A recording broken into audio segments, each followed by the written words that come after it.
everybody, it's Alan. How's it going? And today I have a very special guest with me today. I have Amy Routt with me today. So, hi Amy, how are you doing? Doing good. How are you? Good. Welcome to my show.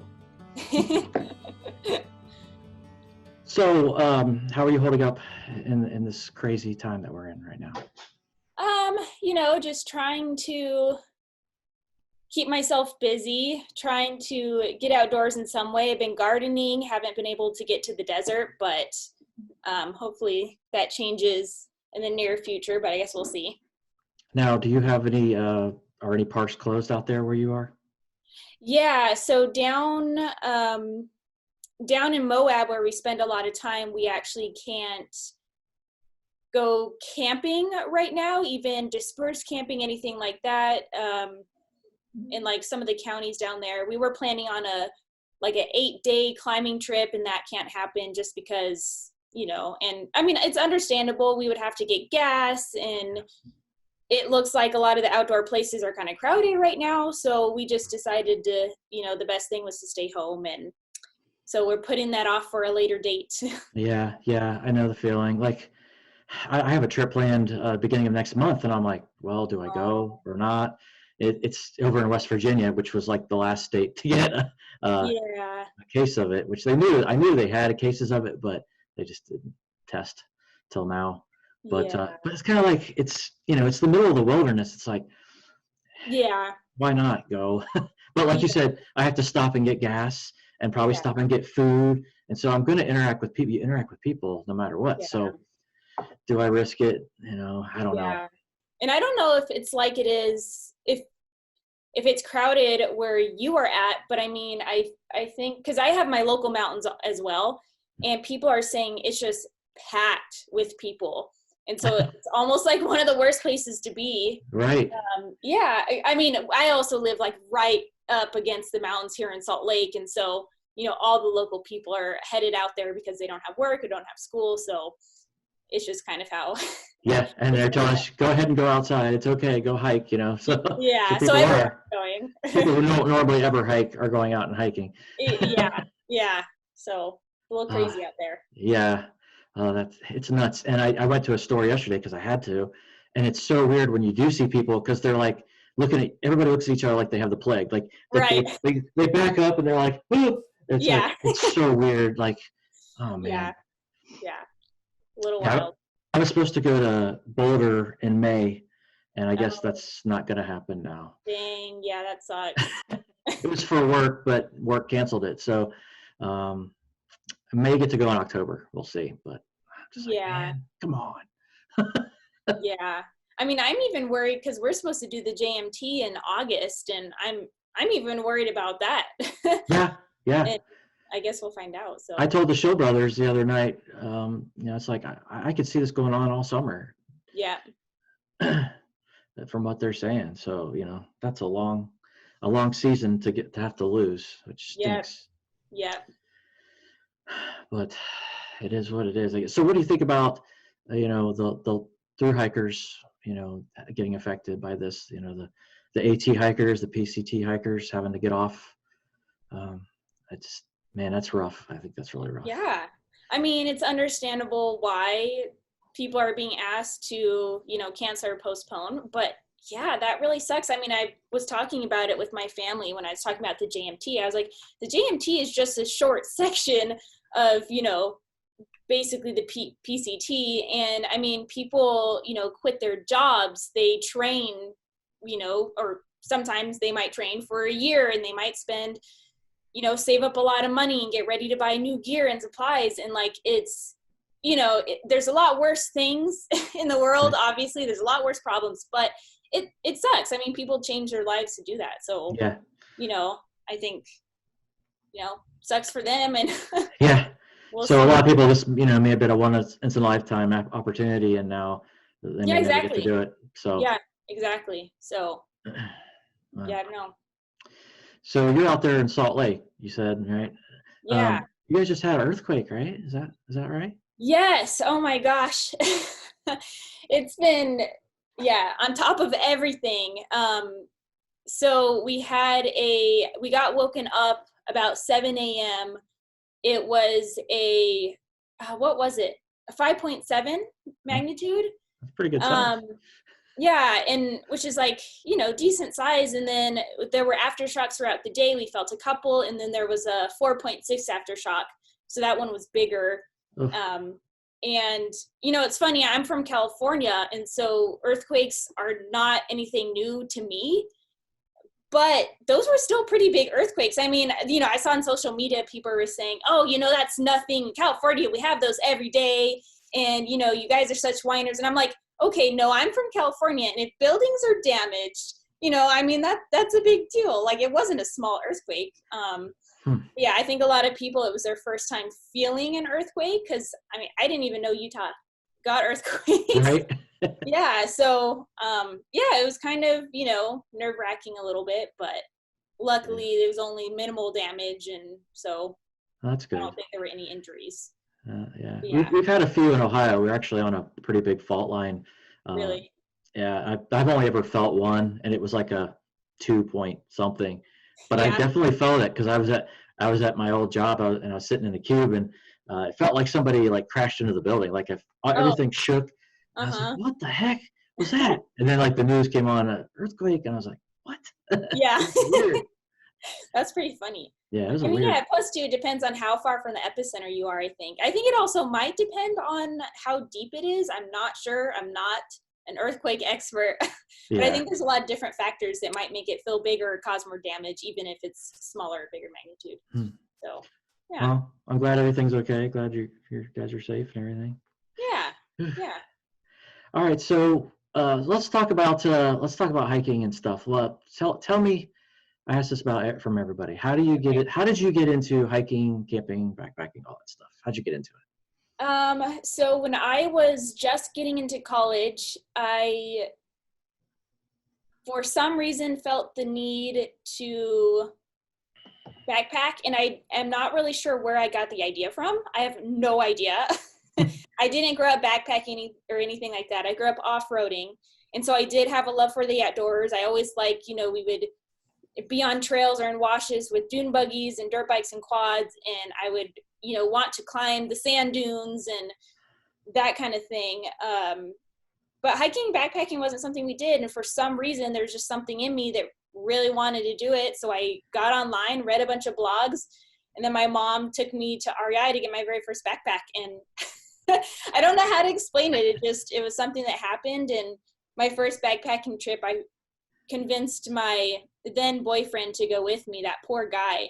And it was a miserable experience. We had like a 12-pound tent with the zipper broken, and I was using like an exercise mat as a sleeping pad. And it was in February. I mean, it was in California, but in the mountains in February still, it was pretty chilly. And but I still kept going after that. So I think we all have that story, that history. Like, my first trip was terrible. Yeah. But I still liked it. Yeah. Yeah, it was definitely horrible. But yeah, I'm not sure what made me think that I wanted to do it. But I just went out and did it. Nice. Yeah. That's awesome. Yeah. Glad you stuck with it. Yeah, me too.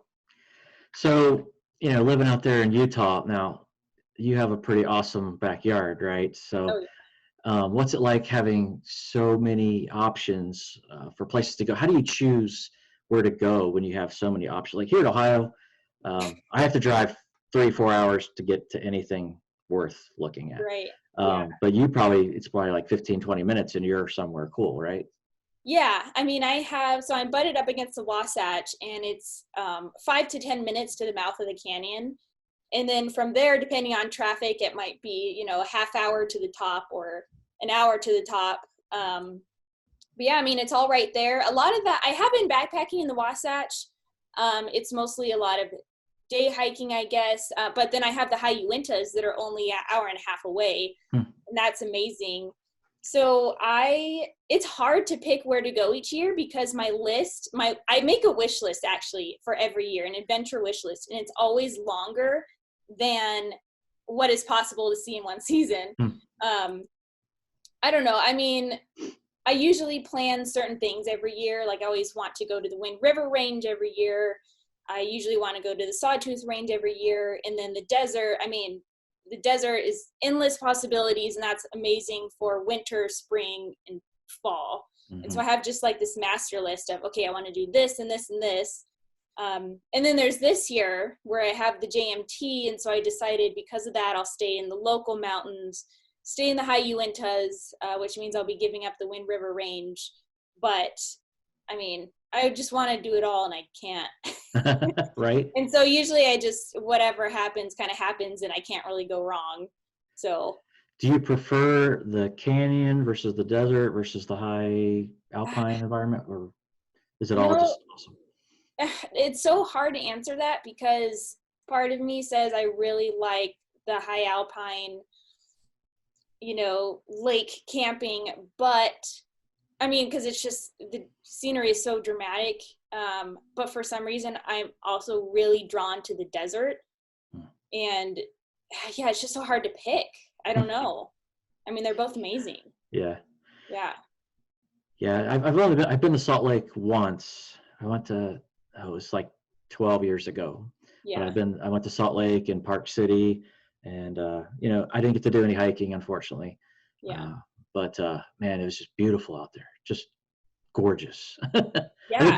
I think we drove up into the mountains, up to, what's the Snowbird? Oh, uh-huh. I think we drove up to Snowbird, and Yeah. there was so much snow up there. I forget what month it was, but it was, we don't see snow like that here. So Oh, okay. it was cool. It was one of my first times ever seeing snow, like that much snow. Oh, nice. It was so cool. Yeah. But I was like, I got to come back here and hike someday. Yeah. Yes. So, my wish list is like ridiculous. Oh, yeah, I bet. Yeah, basically, I mean, I can spend my entire life in this state, just in this state. So, What are some of your other bucket list locations? Like anything like out east you want to see, or other countries?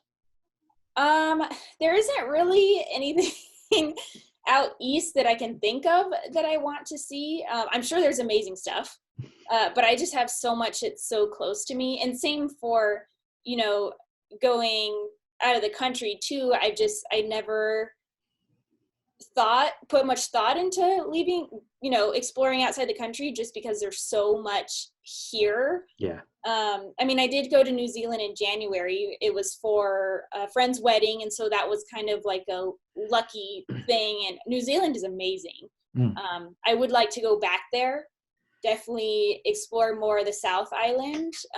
So that'll probably happen eventually. I think we could definitely spend a good few months or longer over there.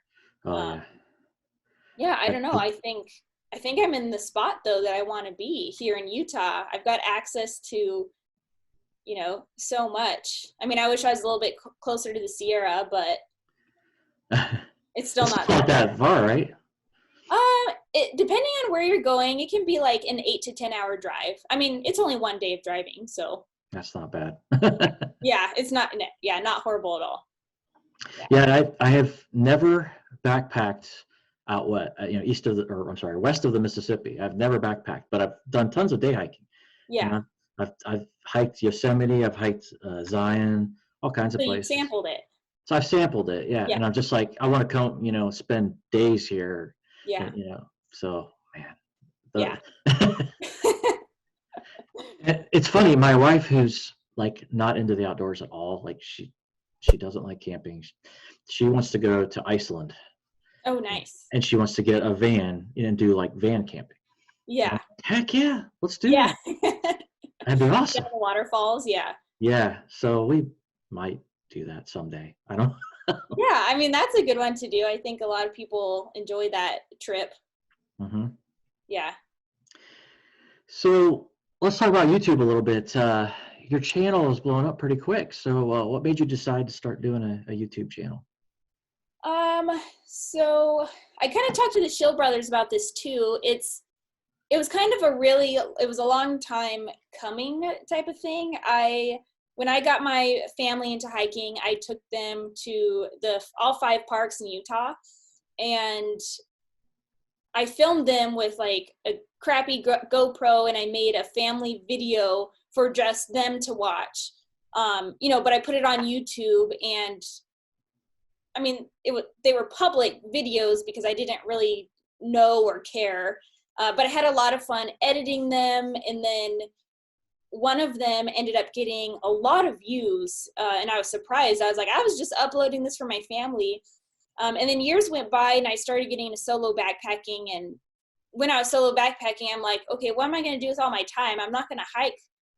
I mean, I can, I guess, 12 hours a day or, however much sunlight I have. And so I was like, oh, it'd be fun to like take video for my family and show them what it looks like and what I'm doing out here. And so I would always film stuff.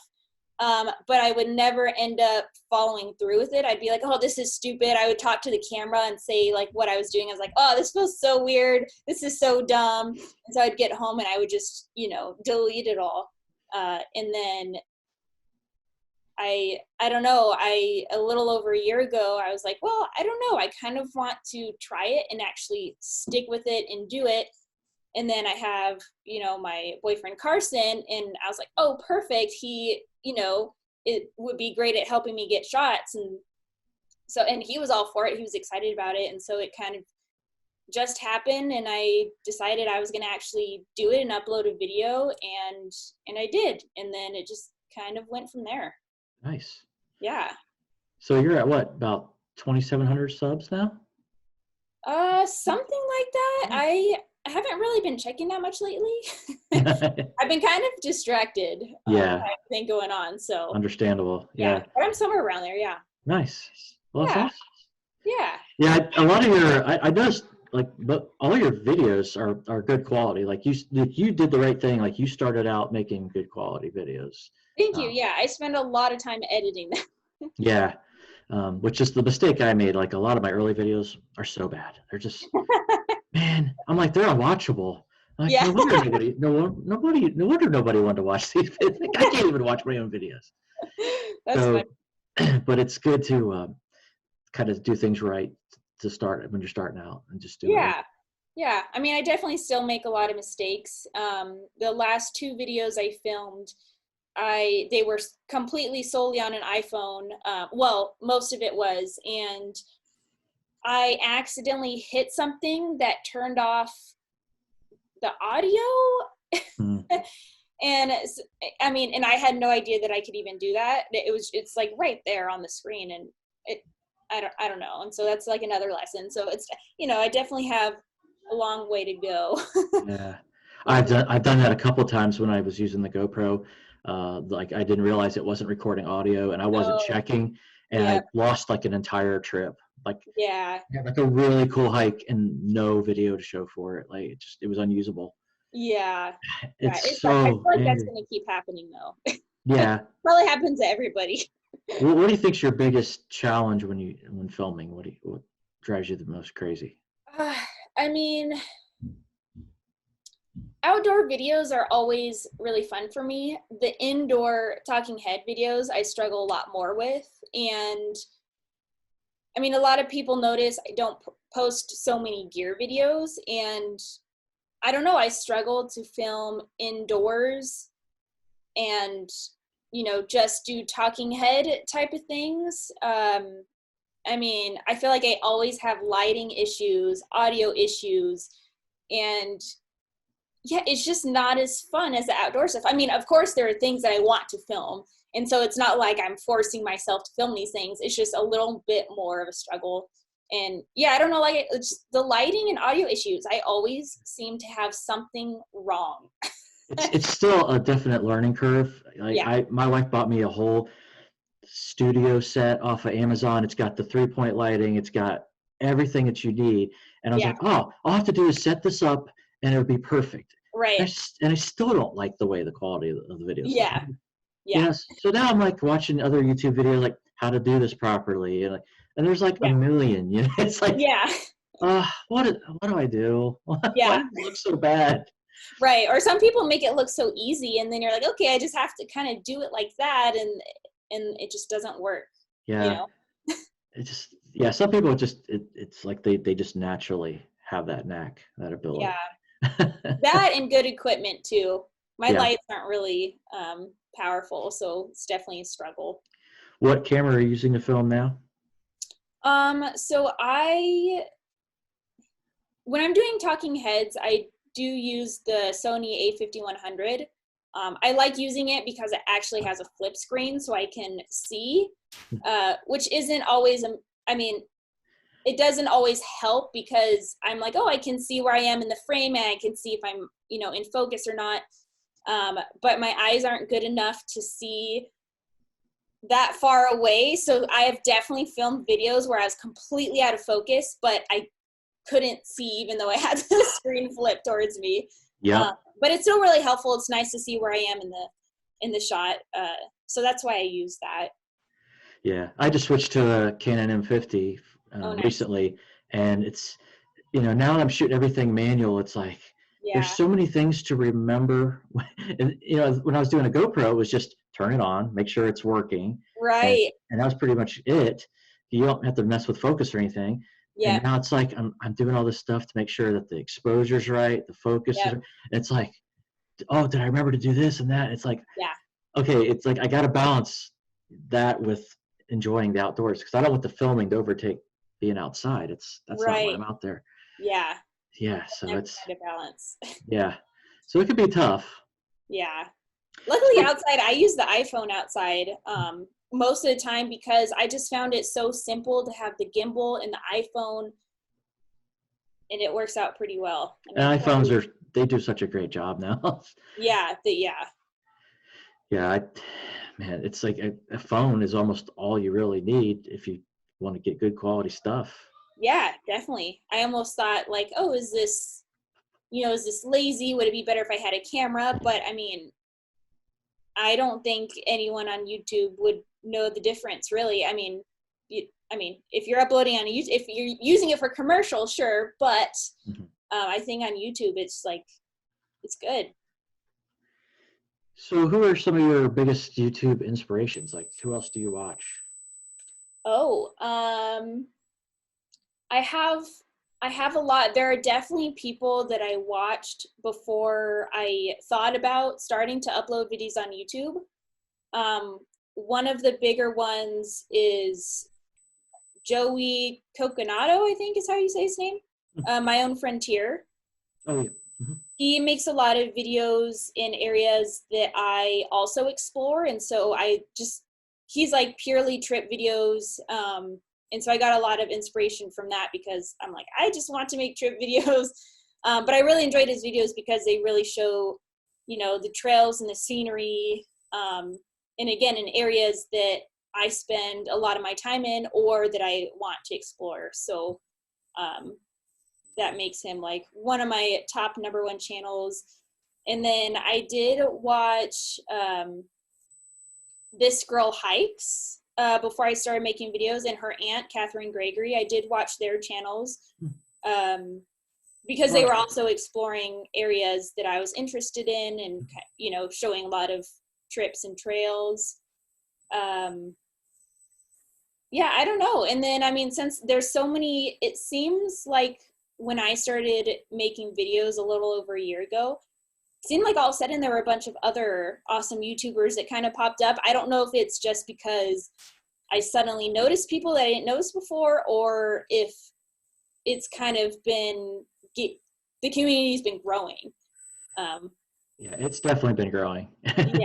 Yeah, that's what I've been thinking. So yeah, because when I started this 6-7 years ago. I started making videos, and it was really hard to find a backpacking channel. I talked this about with some other people. It's like each thing you tried to find just like somebody hiking, it was somebody like trying to like bushcraft and build like shelters and stuff like that. And I wasn't really into that. I just wanted to watch people hike. It's like me, you know, and it was kind of hard to find. And now it's like there's a lot of good great, fantastic channels out there. Doing that, which is just cool. Like, and just connecting with all those people has just been awesome. Oh yeah, and I've been really excited about the community. Have been a lot of people that, you know, I've messaged with that are super nice and super supportive, and I mean, it's better than I, you know, thought it would be. And I'm excited for the community to grow too. I'm excited for more channels and, you know, for channels to get bigger and for, you know, more viewers to be like, oh, this is a thing. Yeah. So I think there's definitely like a certain demographic that doesn't seem to be watching our backpacking videos that I think that they would like them if they knew they existed. Exactly. Well, yeah, my kids tell me that I should do a gaming channel. Like, nobody watches hiking videos, Dad. I'm Right. like, I'm sorry, I don't play Minecraft. You know, Yeah. that's not my thing. Yeah. But like the funny thing is I think there are a lot of, you know, younger people, because I'm one of the younger YouTubers as well, I think. But I mean, I know there are a lot of people that are, you know, around my age or even younger that would be interested in that stuff. So I don't know where they are. Yeah. Yeah. Well, and it's, you know, the thing about making videos is, you know, it's trying to keep them interesting. You know, like when you're out there hiking, you know, even when you've got a lot of scenery, you kind of got to keep it somewhat interesting and keep Oh people yeah. wanting to watch. That can be challenging sometimes. Yeah, definitely. Yeah. So what was it like hiking with Dan Becker? Oh, it was awesome. Dan is exactly the person that I see on his channel. He's just like this really goofy, funny guy. Super genuine, super nice. Yeah, it was a really good time. When we did the group hike, I mean, everyone that was there, I was so glad that they were there. Yeah. Super fun. I would go on a backpacking trip with all of them, or, you know, again, yeah, it was super fun. Bryce went on that one, right? Bryce Newbold? Yeah, Bryce went on it. He's really awesome, super nice. Awesome. He's a super nice guy. I've camped with him a few times. Yeah, he's a great time. Yeah. So. And who else was on that trip? Devin? I think Devin was on that one. Yeah, Devin was there, and then Jason Huckabee was there. Yeah, all just really nice, really fun group. It was definitely had a lot of laughs, and yeah, it was fun showing the Midwesterners the West also. I mean, Dan and Bryce just were like, what is this? Yeah. That was really cool to see, because, I mean, you know, I go to these places and, I mean, I still think they're amazing, but for me, I might take it for granted a little, because I'm like, okay, this is only a few hours away from me, and this is something I do every year. So it was super fun to see their excitement. Yeah. Like, just talk about the differences of backpacking, you know, here and over there. Uh-huh. Yeah, because pretty much everything here is trees. Yeah. Trees. Lots of trees. Uh-huh. Everything looks like the AT if you ask the Show brothers. Yeah. But it's true, like, you know, like I was saying, for me, there's stuff around here, but it's pretty lame. So, you know, if I drive about 3 hours south into Kentucky, we had Red River Gorge, which is pretty neat. Yeah. Places like that. If you go a little bit further south, you got the Smokies. Yeah. So that's cool. But, you know, I wish I could just, you know, step out my back door and go into the wilderness somewhere. So. Yeah. Yeah. I'm pretty spoiled in that way. I wanted to live in Boulder for the longest time. I wanted to move out there, and I never could convince my wife to move. At some point, I was thinking about moving out there too, because I used to move around like every 6 months for seasonal jobs, and I was like, Boulder is a place I want to go. So I'd apply for jobs specifically in Boulder, but never ended up making it there. And then I got here, and I was like, oh, I'm staying here. Yeah. Well, I imagine Salt Lake, I can't really remember, but I remember Boulder as being like just everyone there being so outdoorsy, active. Like everyone was hiking, biking, like everyone was doing something outside. Like it was crazy to me. Yeah.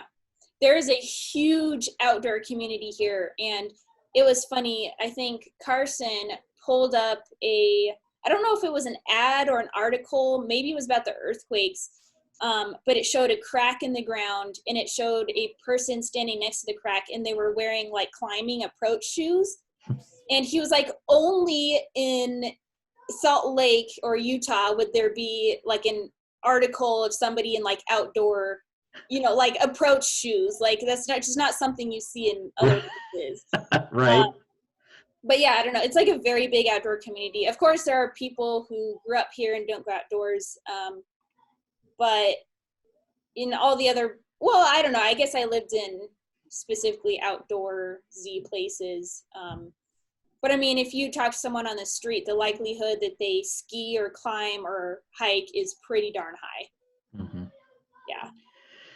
Well, another town that really surprised me was like that was Minneapolis, Minnesota. I don't know if you've ever been there. No, I haven't. But like there are a lot of outdoorsy people there, like people Really? who bike everywhere. Like they bike commute to work, Yeah. and they like in the middle of snow and cold, and they're biking. And I was like, that's awesome. Funny. Why can't my town be like that? You know, it's just Yeah. I don't know. People have to stop eating their cheeseburgers long enough. It's the Midwest. Yeah. It's pretty funny. But so you and I have chatted about this on Facebook a little bit, but so how do you deal with the trolls and the haters and the rude comments that you get? I think that the way I handle it is evolving.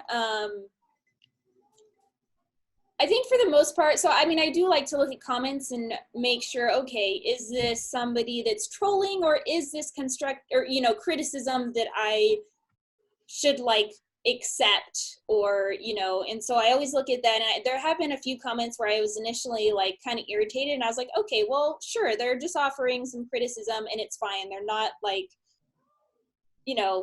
bashing who I am as a person or, anything like that. It's not personal. But there have been a lot of really strange emails and other comments I've gotten about, I don't know, really strange things. And I have banned some people. I don't ban very many. Because I realize I'm like, well, they can still see my stuff and comment on it. And it's actually really weird because I've gotten a lot of comments from the same people, a lot of the same trolling, but they keep coming back and watching my videos. And I think that is I find it fascinating. I'm like, there's something wrong with this person. Like there's something wrong going on in their life. And it's really interesting to see how much they hate me and they hate my channel. They hate the way that I dress, or they hate the gear that I have, but they comment, on multiple videos. So they keep coming back to my channel. But I do take it a lot easier now than I did before at first. So I'm hoping that even gets better. And yeah, I don't know. I think just banning people so I don't have to see it because, whatever, or commenting back and being like, well, thanks for watching my video and for giving a comment, I mean, it all helps, I mean, the dislikes, the comments, the watch minutes, I mean, it's all engagement. So joke's on them, I guess. Yeah, it is. It's really hard to not take it personal though, because I used to take negative comments so personally. Like, why is this person being this way?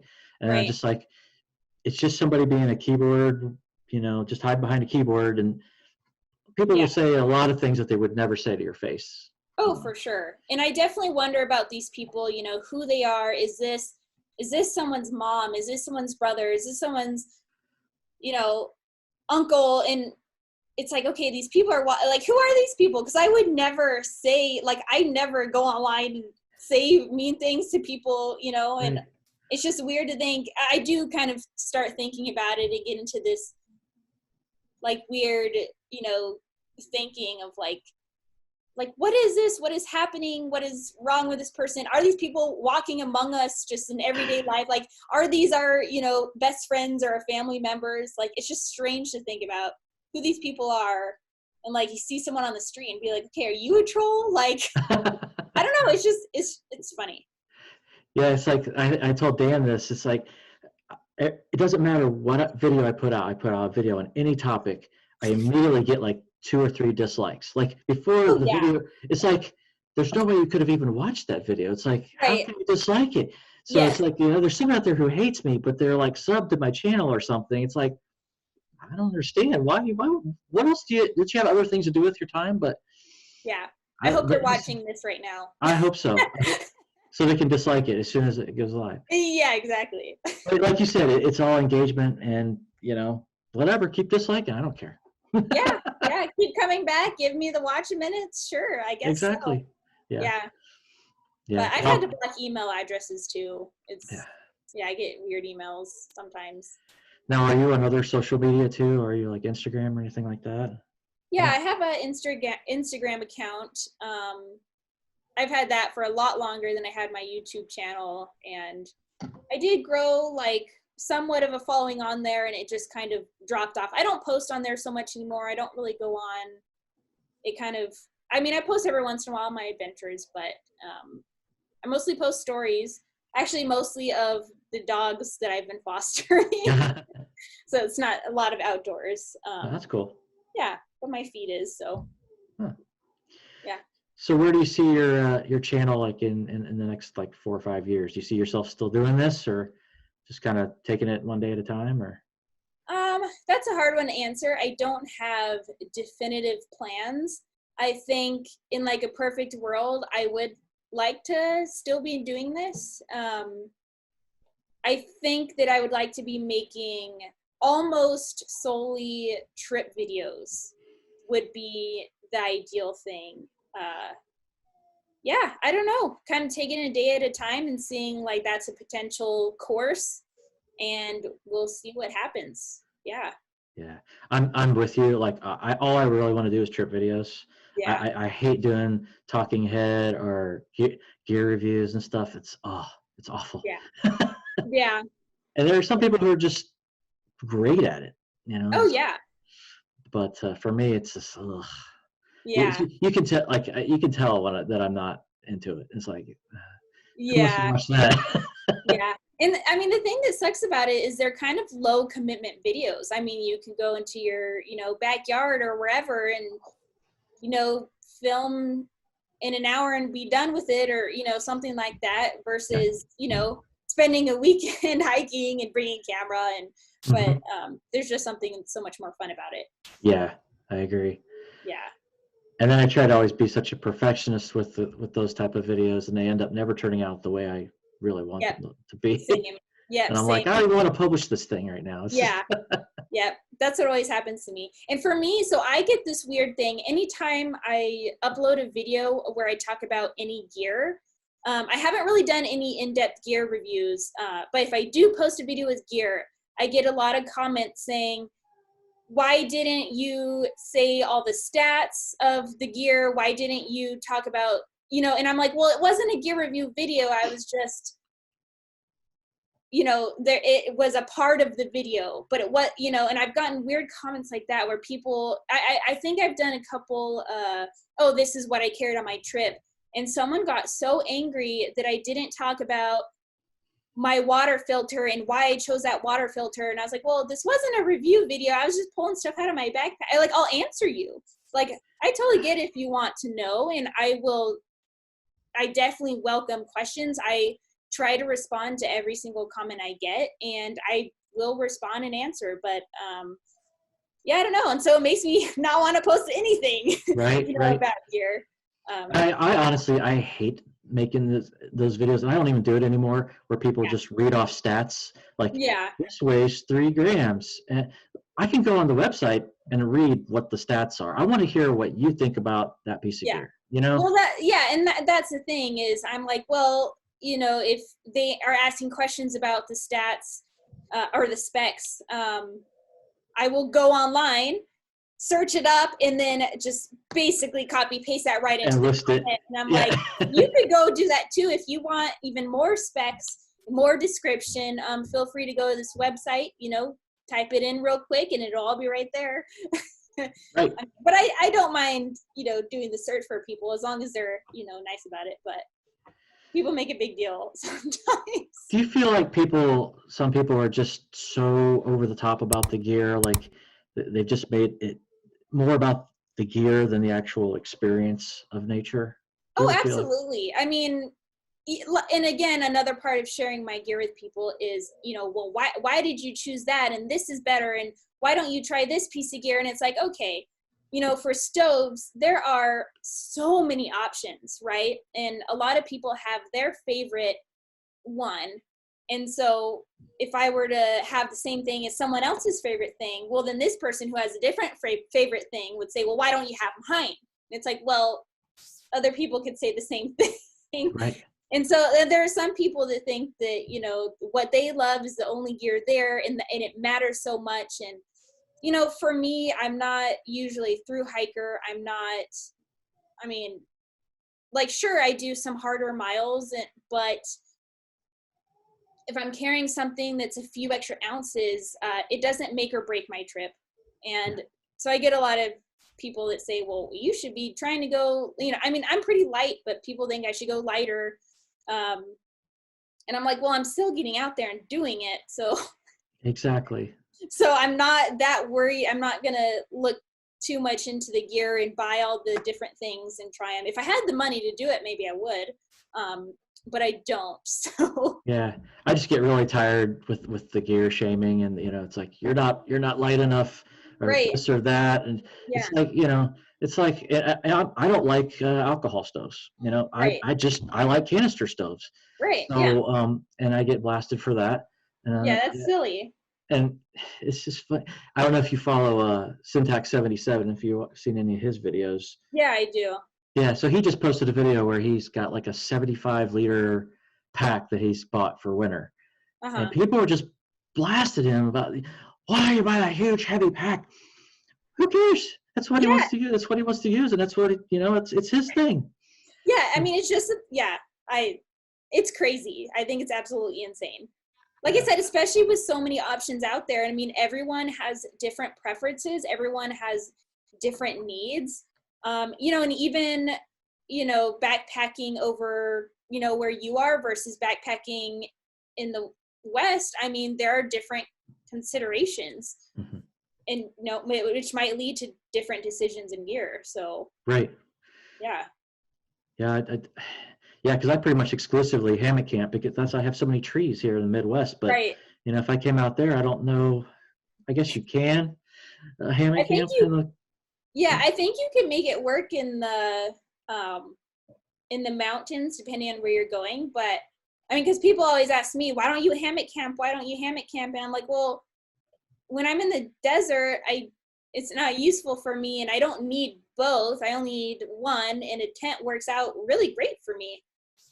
So I guess I just don't, you know, and, you know, and then you have, you know, the other people are saying, you know, I'm sure the opposite. Yeah. But yeah. Thanks so much, Amy, for coming on. I really appreciate it. This has been awesome. I really appreciate you talking to me. Yeah, thanks for reaching out and having me. Nice way to kind of get my brain off of everything going on and have a good conversation. Yeah, just gotta keep thinking positive. It's gonna be all right. Things are gonna be okay. Definitely. All right. Well, take care, and I'll talk to you real soon then. All right. Thank you again. Bye. Bye.